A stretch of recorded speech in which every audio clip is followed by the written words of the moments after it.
Hello again. Welcome to another episode of the Uranium Market Minute. Today is Thursday, September 22nd, and this is episode number 187. My name is Justin Huhn. I am your host. I am the founder and publisher of the Uranium Insider Pro Newsletter, the only investing newsletter that focuses solely on uranium, finds the best risk-reward investment opportunities in the space, and publishes on a regular monthly basis. As always, nothing that you see or hear in this podcast is intended to be investing advice. I'm not your financial advisor. It is not financial advice. Please always do your own due diligence when it comes to investing and always take responsibility for your own choices.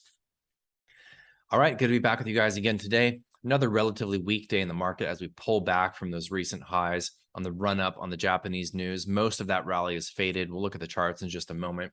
I'm going to talk about sentiment a bit in the mailbag section today. Before we do that, we're going to run very quickly through the daily scoreboard because there's almost nothing to report on. Spot price of uranium, $49.25 a pound, ticking up on very low volume. Spot did not raise any cash, nor did they buy any new pounds of uranium. Discount to NAV widened to minus 5.5% at the end of the day yesterday. However, the trust did trade down a couple percentage points today with the uranium up. So we're close now to that 10% discount to NAV as markets continue to go risk off yet again this year. It's been quite the up and down this year, has it not? Turning to the ETFs, neither URA nor URNM reported any changes in outstanding shares. No mandated buying or selling. Let's quickly just jump into the charts here. URA down 1.7%. Really not a whole lot of action going on here. I do want to note that typically, and I've mentioned this many times before, what I like to see on uptrends is increasing volume, downtrends, decreasing volume. So we're now seeing this downtrend over the last week and a half or so. Volume continues to decrease as well. And that's obviously something that we like to see. RSI not helping us out here at all. I would like to see, obviously, positive divergence in the RSI, but basically be a lower low in the actual trust, the actual ETF here, and a higher low in RSI. Well, RSI, we're already back at the same levels that we were with another, 5-6% down in the ETF stock price itself. So I think we're headed lower in RSI. I do think it's highly likely that we end up filling this gap. That's just another 1 or 2% move down. So it seems like it's practically inevitable here. Of course, I would love to see a higher low from a few weeks back. Will we get it? I think a lot of that has to do with two things. One, will we see a near-term strong move up in the spot price that attracts new investor attention into the space? Or B, will we actually have risk kind of come back onto the markets? Again, I want to talk sentiment in the mailbag section. URNM relative to the commodity itself, pulling back again yet today, down over 2% with the actual price of the commodity on the rise. Let's fill that gap and let's get moving back to the upside here. The commodity is moving back up after that dump last week. We saw what I mentioned the other day in the market minute that a single entity sold 400,000 pounds, and that was a $3 drop in price. So all it takes is one motivated seller or one price insensitive seller and essentially no buyers. You can get that kind of movement. This still looks decent zooming out as we're making a series of higher highs, higher lows since the bottom in July. Let's see if that holds true over the next week or two. Cameco remains a very, very strong stock in the space, but did get hit today a little bit, minus 1.6% on the day. All of this, of course, is with the backdrop of a weak S&P. I did draw this horizontal line here showing an area of congestion from a number of weeks back where we saw a bit of resistance that could become support. That's right around the rising 50-day. Another couple of percentage points down, we hit that. Then, of course, we have the rising 200-day and this strong, strong trend line that has been hit 1, 2, 3, 4, 5, almost 6 times since the bull market began. So that would be, if we get that kind of pullback in a risk-off environment over the coming weeks or months, that would be the load the boat area for this sector leader. URA relative to the S&P, pulling back still a little bit here, looking at a breakdown from this bear flag. Technically, basically perfect. That's a perfect bear flag, and it perfectly broke down as we did expect. Still above that 200-day, which is rising, and this long-term trend line that we did have an undercut low this summer. Going forward, looking at the spot physical uranium trust, like I said, back down to somewhere close to an 8 or 9% discount to NAV, possibly pushing 10. I think intraday we were closer to 10. We're probably 8 or 9 here.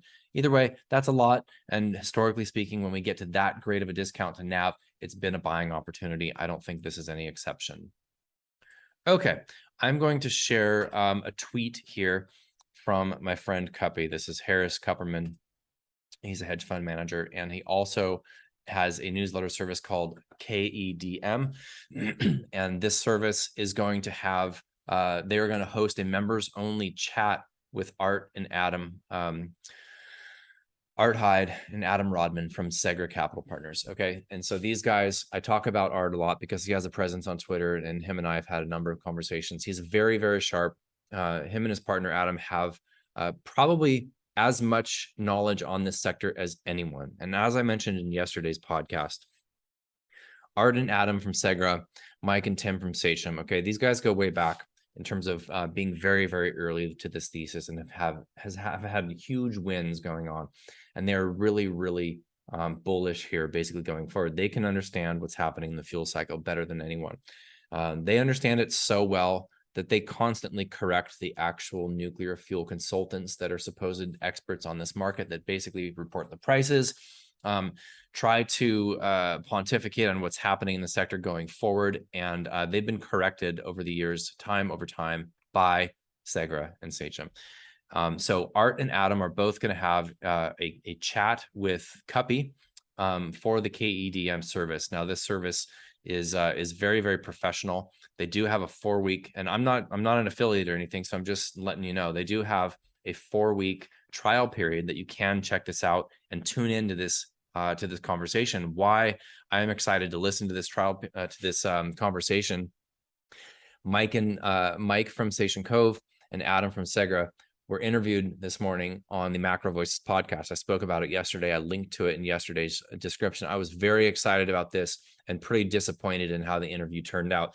Of course, it's always great to hear from the guys from Sachem or Segra, because they're such experts on this space, and their conviction gives me a lot of conviction. So obviously I do my own work as well, but when they speak on something, if I'm in agreement with it, it really adds to my own personal conviction. Just the deepest possible understanding of what's going on in the fuel cycle is really the best we can do in this sector, because if you don't understand that, then you get whipped around by statements of there's no shortage of uranium out there. Yeah, everybody knows that. You know, there's uranium everywhere. It's literally everywhere. I could walk outside my door in my office right now, pick up a handful of dirt. I'd have some uranium in my hand. That doesn't mean that there's not a short to mid-term shortage based on the lengthy and complex fuel cycle from mined material to fabricated fuel. I've spoken about this many, many times, so I'm not going to go into it now. But I wanted to mention all this because the tweet that I'm sharing is from Cuppy, and Cuppy is going to be chatting with Art and Adam. That is, I believe it's next Friday. It is the 30th. Yes, that's next Friday. So you can take part in that free trial, and or join their service outright and listen to that chat. I'm very much looking forward to it. So Cuppy is retweeting a tweet from the Sentiment Trader. So before I read his take on it, Sentiment Trader says, "Mom and Pop have given up. This week joins just 4 others in 35 years, with more than 60% of respondents being despondent in the AAII survey." So the AAII, I believe it's the American Association of Individual Investors. They do these sentiment surveys and publish the data. 1-year returns after the other 4 times, there were more than 60% of respondents have been despondent. So despondent is basically throwing in the towel. They're super, super negative on the markets. Everybody believes the market crash is right around the corner. Okay. 1 year, it doesn't mean we're not going lower. And when sentiment is this bad, by the way, sentiment's been really bad for gold and silver for the past 12 months, and we continue to trickle down, especially in miners' valuations. But I digress. 1-year returns after the 4 other times this has happened: 22%, 31%, 7%, 56% the last time it happened. Of course, that was 2008. So basically, he's just highlighting that sentiment is very, very bad here. And sentiment is a big signal in contrarian investing. It's when sentiment is euphoric, that's typically, can be a sign of a top, or in conjunction with other elements, with chart signals or with fundamental signals, can be a sign of a top. And when sentiment is largely despondent, oftentimes that is a sign of a bottom. Why? When sentiment is really, really bad, typically there is very large short positions. There's a lot of people that are short. And all it takes is for the sector to start to move against those shorts, and the shorts have to cover. And that gives some fuel to the fire, right? So Cuppy's basic take here, I'm going to reiterate because I've been following him and connecting with him for a while here. His basic take is that Project Zimbabwe, as he calls it, which is the massive money printing. You know, they're going to have to print money to pay for the interest on the debt. That interest is rising with each rate hike, and the money printing that's already happened and will continue to happen is going to make inflation relatively sticky going forward.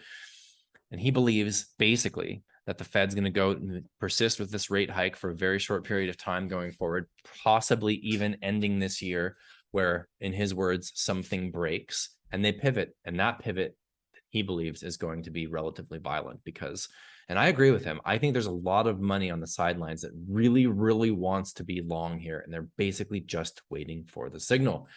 We all knew that sentiment sucked. We knew it was an extreme of sentiment sucking. You guys are all too bearish. Read the comments. When it turns, it's going to be violent.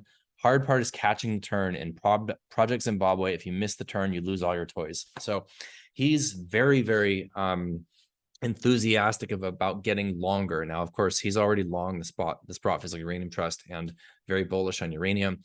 He's long a number of oil plays, in particular some call spreads on the futures, but he wants to get longer after the Fed breaks something. So this is an interesting take. I tend to agree with much of his takes on the macro. I think that he's obviously much more focused and much smarter than I am with overall macro. So I like to follow guys that are smarter than me in the areas that I don't understand. I think my understanding of uranium is probably a bit better, but he's, you know, going to talk with the Sager guys. So this is a very good thing to be able to tune into next Friday. And I will definitely be doing so. So I just thought this was a very interesting sentiment signal, and sentiment is really, really bad right now. That doesn't mean we can go lower. In fact, I do think we go lower. When I say we, I'm talking about the broad markets. All it takes is a new catalyst, a new piece of news, or just some big money coming into the sector. When the sector first took off in December of 2020, the commodity had not moved. Okay. The commodity had not moved at all. It was stagnant in December 2020. All of a sudden, money started piling into the sector, and that carried momentum. And it was a move before the commodity moved, and the commodity ended up moving. Of course, as we all know, since then, commodity is up from, you know, the low 30s to the high 40s. That's pretty significant. But all it takes, and this is how this sector works, okay?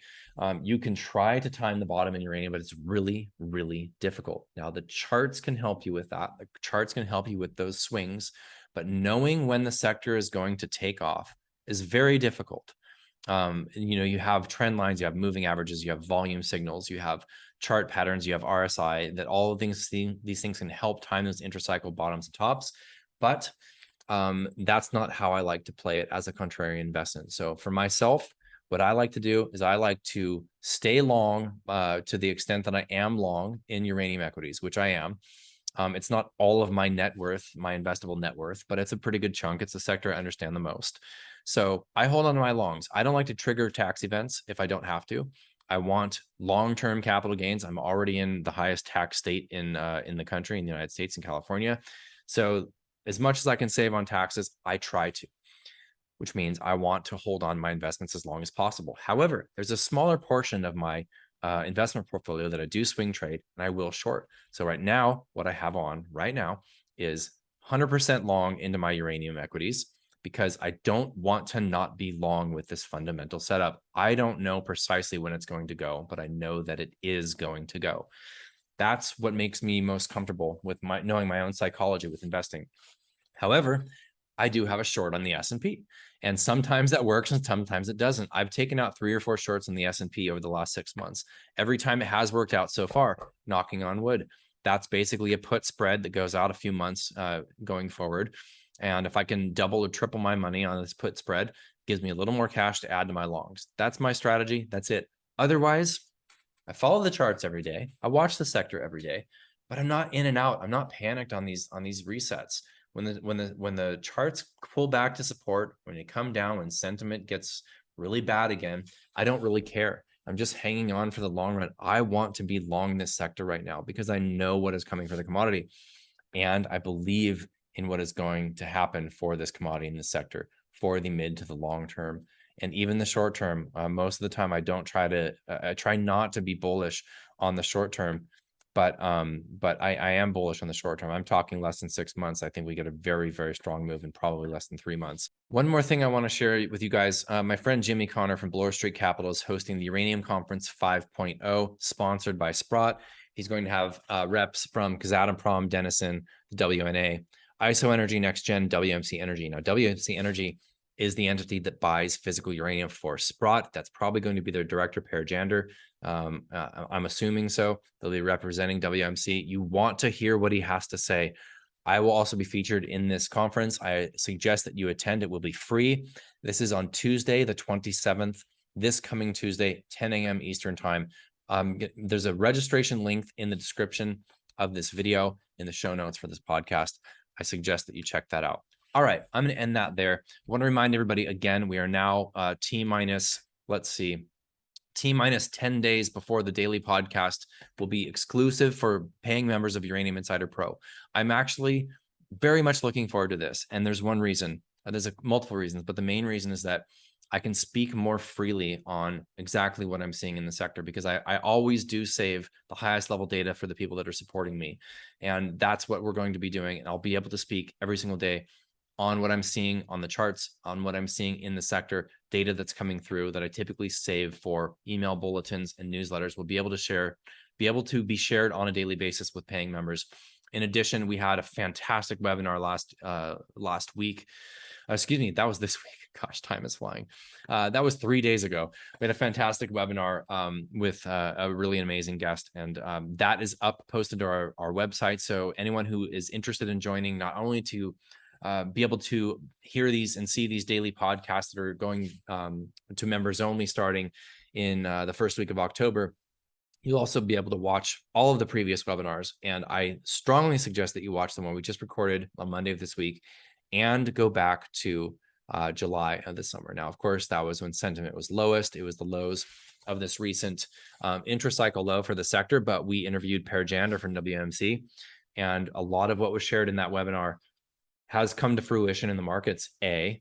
B, details some of what I've shared in this podcast, but we go way deeper into it. So you have to know what is coming for this commodity. And when you hear it from the guys that are buying and selling the commodity and see exactly what's going on in the physical market, it really can add to your conviction. So all of that is to say, I'm looking forward to this daily podcast going to members only, because I like to be able to speak freely and not have to bite my tongue with information that I'm sharing. And that is going to be a big value add for paying members.